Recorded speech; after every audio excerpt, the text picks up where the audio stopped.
Don, it's obviously a hard side to crack into, but how did Rolly Knight get through training this morning? We trained this afternoon, so we haven't actually trained yet. So yeah, he's got to complete the session tonight, and we'll check his availability after that. Is he looking pretty good at this? Yeah, he did some running on Monday, and he hit the markers we want. So we'll just see how he trains tonight. And what about Roy Sloan and Eddie Betts? Obviously, both didn't do a lot or train at all yesterday. Are they obviously pretty good for Saturday? Yeah, they should be fine. I expect they'll train tonight and should be available. Yeah. Does Rolly get back in the side, or is it a case of maybe biding his time in the Sandford, given the strength of the team? Yeah, that's something we've got to weigh up in terms of the side and the structure of the side. And he was playing some good footy for us before he missed the week. So be a good conversation at match committee tonight. How tough is that call to change your winning team? I mean, the team's been dynamic. How tough is that call?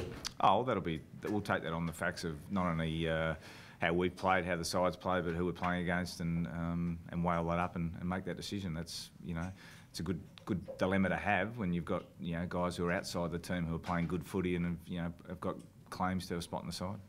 How have you seen Miller's development this year? Has he been maybe one of your quieter players?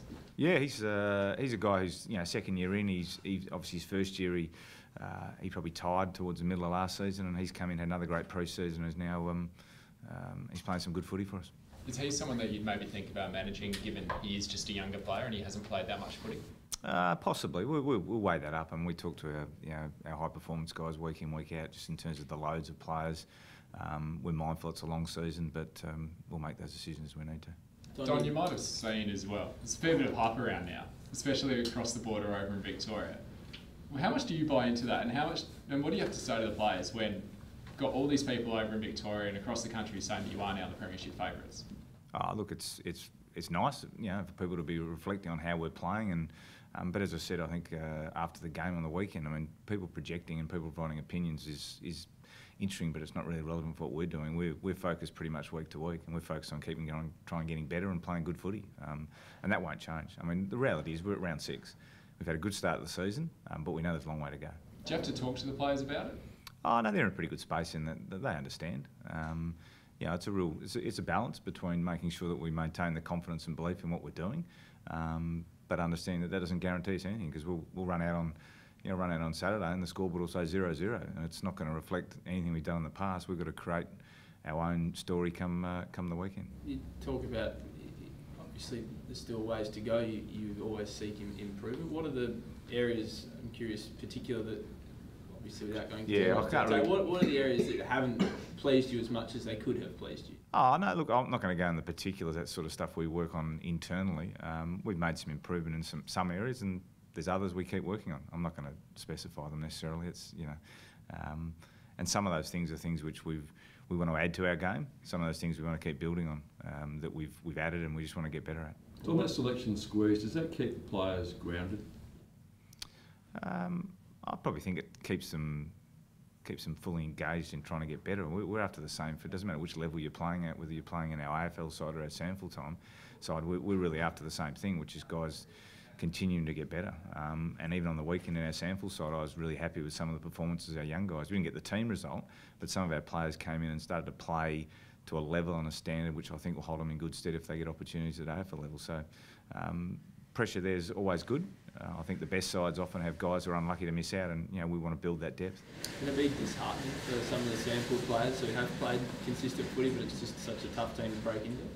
Yeah, and we had a bit of that last year. At times last year, we only played 29 last year, and so opportunities for a few guys were scarce. But the great part is that some of those guys who didn't play a lot of footy for us last year, I think of Andy Otten and Jake Kelly are two that come to mind, and had good seasons and were played really well in the SANFL and were better players at the end of last year, have now got that opportunity. So hopefully the players see that there will be opportunities, and you do need to be patient, but you've got to make sure you're in good form and you're playing well when those opportunities present. Do you have to remind them of that carrot? Do you have to? I don't think so. I think they're aware of that. I mean, I think they know overall, and I speak to the players every week, so they're aware where they're sitting and what areas we're working on as a group, and they're individually working on. Don, how did Josh Jenkins pull up after the weekend? Yeah, he was fine. So he's pulled up well, and another session tonight for him. So yeah. Don, you mentioned Andy. He's been enormous, hasn't he?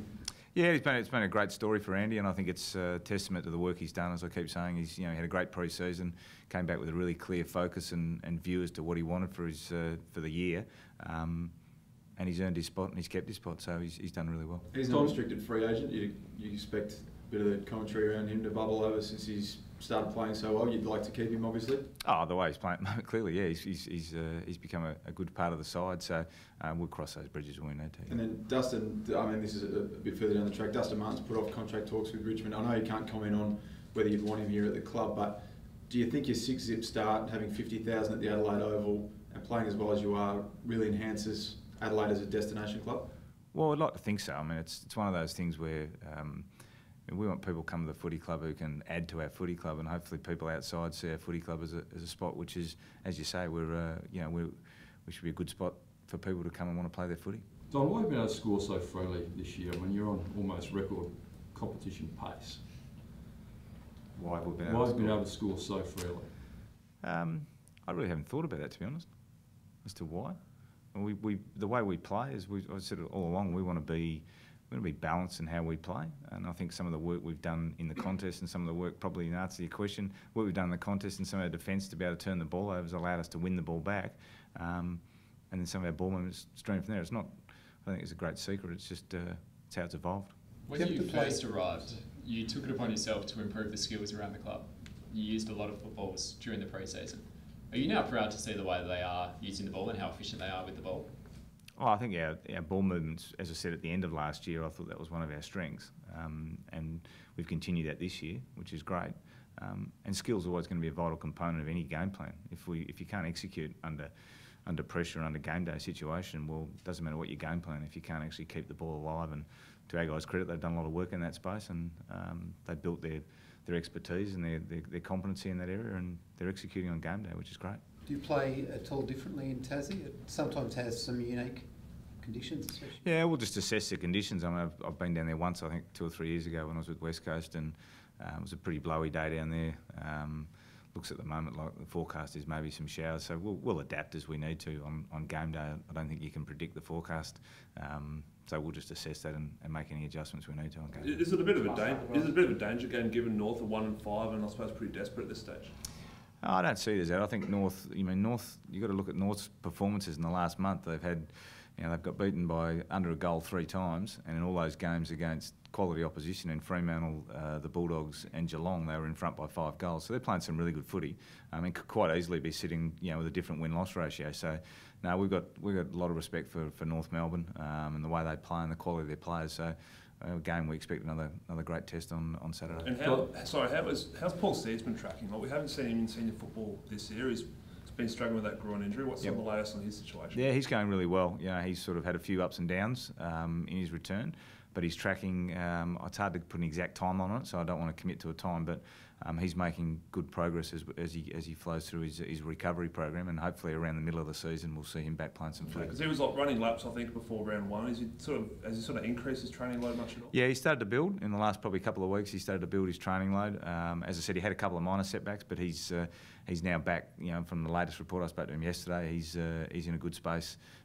Physically, his body's starting to really present well after his session. So, as I said, middle of the year, we'd hope to have him back playing some footy. So, how's he handling the mental side of things as well then? Really good, really good. Yeah, it's been frustrating. It always is. I mean, guys want to play, and you go through a pre-season and off-season, and you look forward to playing, and not being able to play is probably the worst thing, for him. So, for any player who's not playing, he's had some frustrations in that space, but as I said, he's in a good headspace now. Don, Scott Thompson had 23 touches in the SANFL last weekend, second game back.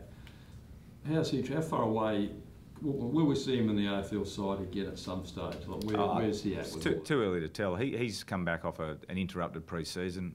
He had a couple of trial games and missed a couple of weeks with a minor calf, and has come back and played a couple of games. So he's on track for where we thought he'd be, based on the prep he's had, and we'll see how he sort of develops through the year. And we know the quality of the player and the quality of the person, so he just needs some runs under his belt. Does he need injuries to keep players in that midfield to get back in, or is he still good enough if he's formed? I think it's probably too early to tell. I think his past history would suggest that he's an AFL player.